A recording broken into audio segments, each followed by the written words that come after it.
दोस्तों, लालच वो बुरी बला है जो किसी भी व्यक्ति के ऊपर अगर एक बार हावी हो जाए तो फिर वो व्यक्ति उस लालच से इतनी आसानी से बाहर ही नहीं आ पाता है। और जब तक वो होश में आता है तब तक काफी समय निकल जाता है, जिसके कारण से न जाने उसकी खुद की जिंदगी तो बर्बाद होती ही है, उसके साथ साथ न जाने और भी कितने लोगों की जिंदगी हमेशा के लिए बर्बाद हो जाती है।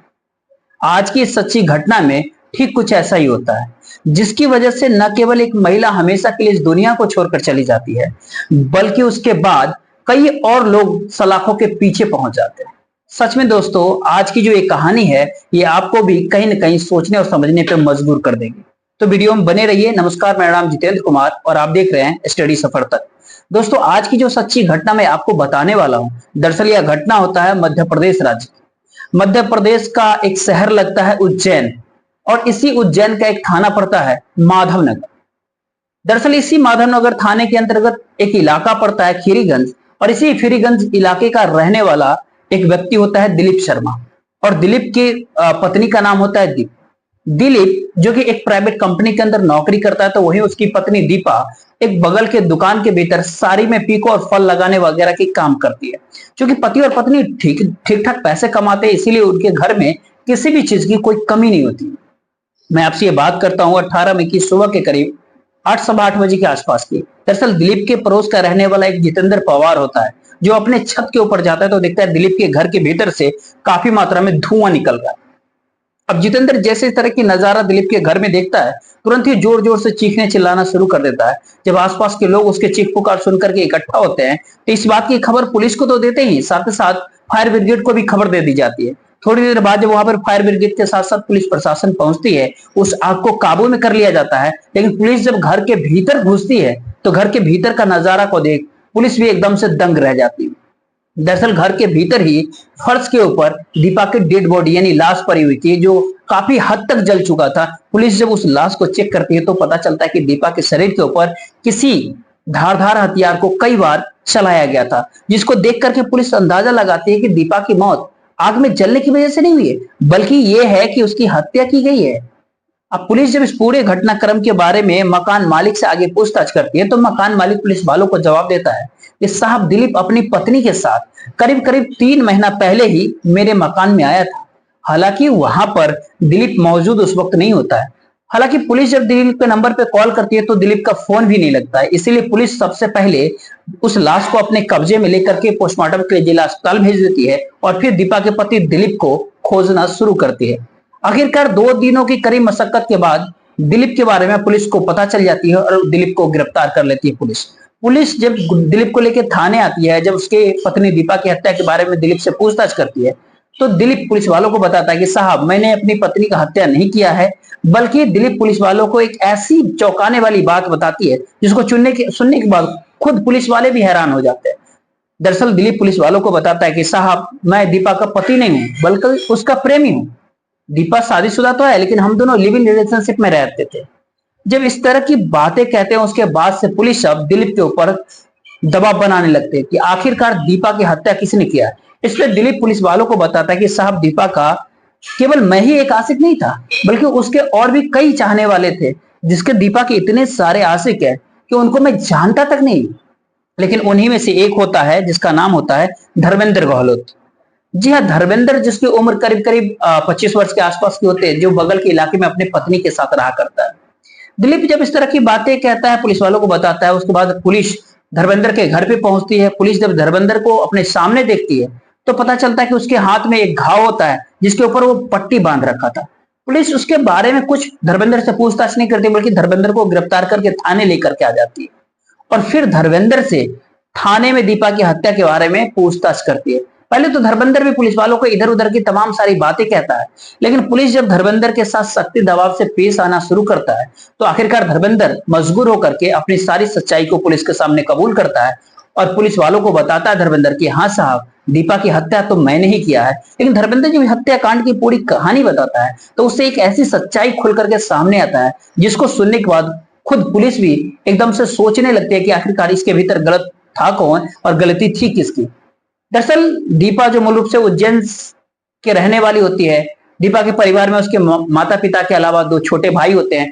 जो काफी बेहद गरीब परिवार से थे। दीपा भले गरीब गरीब परिवार से थे, लेकिन देखने में काफी खूबसूरत होती है। दीपा जब अपनी जवानी के दहलीज पे कदम रखती है, मात्र 14 वर्ष की उम्र में दीपा के परिवार वाले उसके शादी राकेश शर्मा से करवा देते हैं।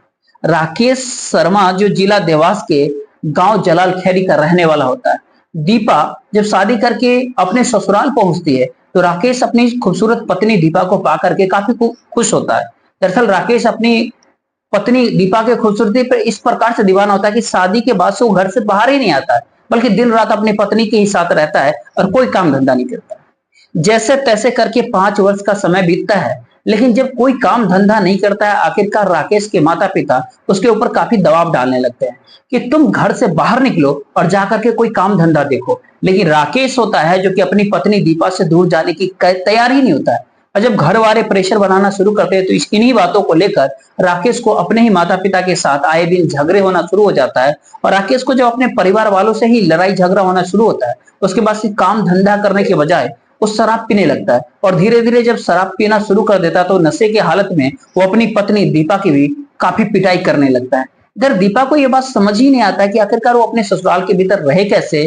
राकेश जब बार बार शराब पी करके अपनी पत्नी दीपा की काफी बुरी तरीके से पिटाई करता है, 3-4 साल का और समय बीतता है। जब 10 साल के आसपास का समय उसके पति के साथ राकेश के साथ गुजर जाता है, दीपा को जब ऐसा लगता है कि उसके पति अब सुधरने वाला नहीं है, तो आखिरकार अंत में दीपा एक दिन फैसला लेती है और वो मायके चली जाती है। क्योंकि मायके वाले भी काफी गरीब परिवार से थे, इसीलिए दीपा अपने घर के ऊपर बोझ नहीं बनती है, बल्कि बगल में एक गांव के ही दुकान में साड़ी के अंदर पीको फल लगाने का काम करने लगती है। उसके बाद अपने पति राकेश से रिश्ता भी तोड़ लेती है।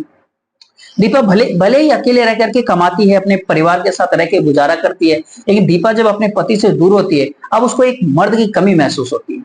हालांकि आस पड़ोस के लोगों को जब दीपा के बारे में पता चलता है, कई लोग दीपा के ऊपर चांस मारते हैं, लेकिन दीपा किसी के हाथ नहीं लगती। दरअसल दीपा एक ऐसे व्यक्ति की तलाश में होती है जो उसको शारीरिक सुख तो दे ही, साथ ही साथ उसका खर्चा भी उठा ले। तभी दुकान के ऊपर ही एक दिन दीपा की मुलाकात दिलीप से हो जाती है।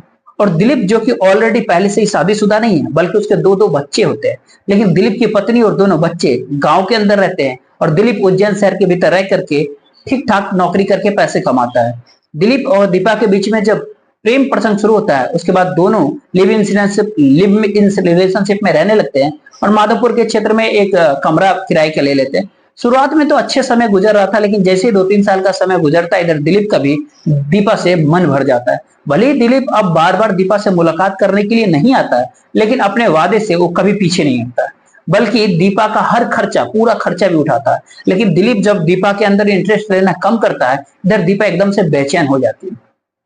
दरअसल छोटी सी उम्र में दीपा को सेक्स की ऐसी लत लगती है कि अब वो इसके बगैर वो रह ही नहीं पाती। इधर बगल के रहने वाला धर्मेंद्र गहलोत की पत्नी भी अपनी साड़ी में फॉल पिको लगाने के लिए दीपा को देती है, लेकिन जब साड़ी लाने की बात होती है तो धर्मेंद्र की पत्नी अपने पति धर्मेंद्र को भेज देती है दीपा के पास। धर्मेंद्र जब अपनी पत्नी की साड़ी लेने के लिए दीपा के पास जाता है और पहली बार जब दीपा को देखता है तो उसकी खूबसूरती को देख करके उसके तरफ देखता ही रहता है। हालांकि उसके तरफ जब धर्मेंद्र अजीब निगाहों से देखता है तो दीपा को इस बात को समझने में देर नहीं लगता कि धर्मेंद्र उसको चाहने लगा है। उसके बाद से अब धर्मेंद्र किसी न किसी बहाने से अक्सर दीपा की दुकान पे जाना शुरू कर देता है, जिसकी वजह से दोनों के बीच में आए दिन दोस्ती बढ़ जाती है। बल्कि ये कह कि अपना अपना मोबाइल नंबर एक दूसरे के साथ आए दिन शेयर कर देते हैं। जैसे ही मोबाइल नंबर एक दूसरे का शेयर हो जाता है, दोनों फोन के ऊपर एक दूसरे से बात करते हैं। जैसे कुछ महीने का समय बीतता है, आखिरकार धर्मेंद्र और दीपा के बीच में भी प्रेम प्रसंग शुरू हो जाता है। लेकिन धर्मेंद्र और दीपा के बीच में जब प्रेम प्रसंग शुरू होता है, इस बात की भनक दिलीप को कभी भी पता नहीं चलता है।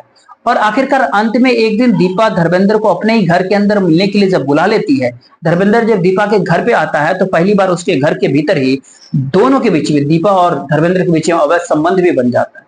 लेकिन एक बार जब ये सिलसिला शुरू हो जाता है, उसके बाद से ये सिलसिला कभी थमने का नाम ही नहीं लेता है। हालांकि धर्मेंद्र को ये बात पता था कि दीपा पहले से ऑलरेडी शादीशुदा है, इसीलिए धर्मेंद्र एक दिन दीपा से उसके पति के बारे में आगे पूछताछ करता है। तो दीपा भी धर्मेंद्र से झूठ कहते हुए कहती है कि दरअसल मेरे पति का नाम है दिलीप। लेकिन दिलीप के बारे में जब बताती है, धर्मेंद्र जब दिलीप के बारे में पता लगाने की कोशिश करता है तो धर्मेंद्र को भी पता चल जाता है कि दिलीप दीपा का पति नहीं बल्कि उसका प्रेमी है।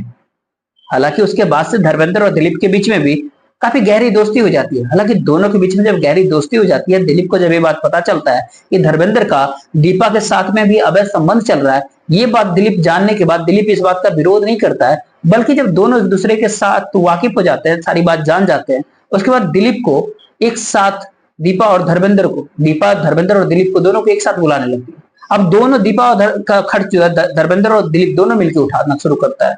जैसे समय को धीरे धीरे बीतता है, धर्मेंद्र का भी मन दीपा से मन भर जाता है, उसके बाद वो भी दीपा के पास जाना कम कर देता है, जिसकी वजह से दीपा का पैर इस तरह से फिसलता है कि न जाने और भी इन दोनों के रहते हुए दीपा का और अन्य लड़कों के साथ अवैध संबंध शुरू हो जाता है। दरअसल दीपा जिस मकान में रहता है, धर्मेंद्र और दिलीप जब घर पे नहीं होता है, उसी समय दीपा उन सारे लड़कों को अपने घर पे बुलाता है और अपने घर के भीतर ही मुलाकात करती है। लेकिन कई सारे लड़कों के साथ जब दीपा का प्रेम प्रसंग होता है, इस बात की जानकारी धर्मेंद्र को कभी पता नहीं चलता, बल्कि घटना से करीब एक सप्ताह पहले धर्मेंद्र की पत्नी एक बेटी को जन्म दे देती है। अब धर्मेंद्र की पत्नी जब एक बेटी को इस दुनिया में जन्म देती है, उसके बाद से धर्मेंद्र अपनी पत्नी के पास नहीं जा पाता है। जब एक सप्ताह का समय गुजरता है, 17 मई को धर्मेंद्र दीपा के नंबर पे कॉल करता है और उसको मिलने के लिए कहता है। हालांकि दीपा को जैसे मिलने के लिए धर्मेंद्र कहता है, शुरू में तो दीपा इनकार कर देती है, लेकिन धर्मेंद्र जब अपनी जिद पे अड़ जाता है, आखिरकार अंत में दीपा मान जाती है धर्मेंद्र की बात और शाम के समय अपने घर पे धर्मेंद्र को बुलाती है। धर्मेंद्र जब दीपा से मुलाकात करने के लिए जाता है, तो पहले उसको लेकर के बाजार के अंदर जाता है, बाजार से जाकर के कुछ मीट वगैरह खरीदता है, कुछ शराब की बोतलें खरीद लेता है। लेकिन दोनों जब बाजार में जाते हैं, तभी शायद दीपा का कोई प्रेमी एक उसके नंबर पे कॉल कर देता है और उसको मिलने के लिए कहता है। तभी धर्मेंद्र के सामने ही दीपा उसको कहती है कि आज मेरा पति मेरे साथ है, इसीलिए तुम मेरे घर पे नहीं आओ। धर्मेंद्र को ऐसा लगता है कि शायद उस समय दिलीप ने कॉल किया होगा, इसीलिए बिना दीपा को कुछ बताए ही जब दिलीप के नंबर पे वो कॉल करता है, तो दिलीप कहता है कि मैंने दीपा के नंबर पे कॉल ही नहीं किया था। जिसकी वजह से धर्मेंद्र को ये पूरा विश्वास हो जाता है कि शायद दीपा का कई और अन्य लड़कों के साथ प्रेम प्रसंग चल रहा है। इस बारे में जब दीपा से धर्मेंद्र आगे पूछताछ करता है, इन्हीं बातों को लेकर के दीपा और धर्मेंद्र के बीच में लड़ाई झगड़ा होना शुरू हो जाता है। इधर धर्मेंद्र का मूड इस प्रकार से खराब हो जाता है कि वो दीपा के घर जाने के बजाय अपने घर वापस आ जाता है। और अपने घर पे तो वापस आ जाता है, लेकिन रात के जब 10 से 11 बज जाता है, तो आखिरकार धर्मेंद्र दीपा के बगैर रह नहीं पाता है और करीब 11 साढ़े 11 बजे के आसपास दीपा के घर पे वो धर्मेंद्र पहुंच जाता है। लेकिन दीपा के घर पे जैसे ही पहुंचता तो पता चलता कि उसने अपने पैसों से जो मांस और शराब की बोतलें खरीदा था, वो सब कुछ दीपा अपने दो प्रेमियों को घर में बुलाकर उसको खा पी के खत्म कर दिया था। धर्मेंद्र को जब इस तरह की सारी सच्चाई पता चलता है, धर्मेंद्र इस प्रकार से गुस्से में आ जाता है कि गुस्से में ही घर के भीतर से एक तेज धारदार हथियार को लाता है। उन्हीं हथियारों से दीपा के ऊपर एक पर एक कई सारे वार कर देता है, जिसकी वजह से दीपा की वहीं पे घटनास्थल पे ही मौत हो जाती है। दीपा की जब मौत होती है, उसके बाद से धर्मेंद्र कई घंटों तक दीपा की लाश के बगल में ही बैठा रहता है और सोचते रहता है कि अब वो खुद को बचाए कैसे। सुबह के जब 4 बज जाता है, आखिरकार धर्मेंद्र दीपा की लाश को फर्श के ऊपर रख देता है और बेड के ऊपर जो गद्दा वद्दा होता है, उस गद्दे को ला करके उसके डेड बॉडी के ऊपर रख देता है। साथ ही साथ बगल में सिलेंडर भी ला करके रख देता है और उसके ऊपर तेल छिड़कने के बाद उसको आग के हवाले कर देता है। फिर धीरे से धर्मेंद्र उसके घर से बाहर निकलता है और सीधे अपने घर चला जाता है। सच में दोस्तों, धर्मेंद्र जब ये पूरी कहानी अपनी ही जुबानी पुलिस वालों को बताता है, तो उसके बाद से पुलिस धर्मेंद्र के ही कहने पे दिलीप को तो छोड़ देती है, लेकिन धर्मेंद्र को गिरफ्तार करने के बाद अगले दिन जिला अदालत में पेश कर देती है, जहां से उसे जेल भेज दिया जाता है। दोस्तों, ये पूरे घटनाक्रम सुनाने का उद्देश्य आपको परेशान करना नहीं था, न ही आपका दिल दुखाना था, बल्कि आपको जागरूक करना था, आपको सचेत करना था। आप जहां भी रहे सुरक्षित रहे और अपने परिवार वालों का ख्याल रखें। बाकी इस वीडियो को ज्यादा से ज्यादा शेयर कर दीजिएगा, वीडियो को लाइक कर लीजिएगा, चैनल को सब्सक्राइब जरूर कीजिएगा। अब बाकी इस वीडियो के बारे में आपकी क्या राय है, आप अपनी राय जरूर शेयर कीजिएगा। जय हिंद, जय भारत।